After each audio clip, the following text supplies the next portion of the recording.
harga obat yang mahal dikeluhkan penjual maupun pembeli. Meski mahal, namun warga terpaksa membelinya karena suatu kebutuhan. Seperti apa situasinya di sentral penjualan obat? Kita akan menelusuri faktanya.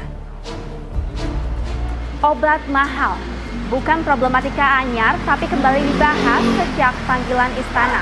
Seperti apa fakta di lapangan? Kita telusuri adanya.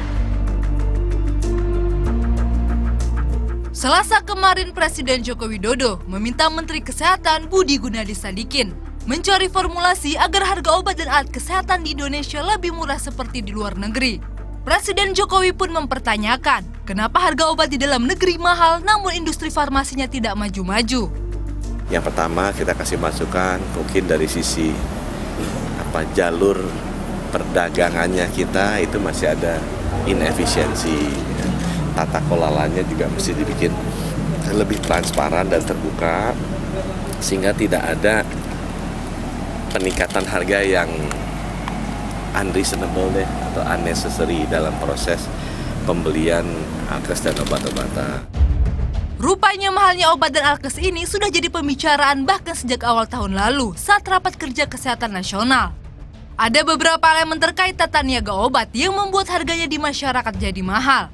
Pertama, harga pokok dari produsen farmasi yang meliputi bahan baku, riset dan pengembangan serta komponen lainnya. Kedua, biaya distribusi dari produsen farmasi ke distributor. Ketiga, harga dari distributor di mana distributor mengambil keuntungan dari obat yang mereka terima dari produsen farmasi. Keempat, harga retail seperti apotik dan toko obat yang juga mengambil untung dari jualan mereka. Faktanya di lapangan masyarakat memang mengeluhkan harga obat yang mahal. Namun akhirnya hanya bisa pasrah bila memang harus membeli obat tertentu untuk kesembuhan mereka.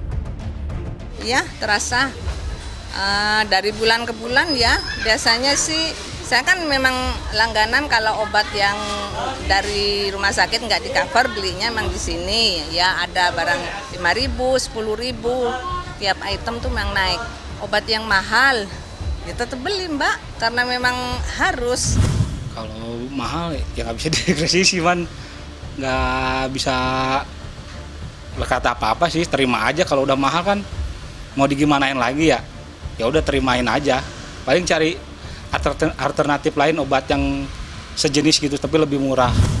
Ya namanya obat ya, jadi ya mahal memang harus dibeli ya, karena memang itu kebutuhan yang paling mendasar ya kan.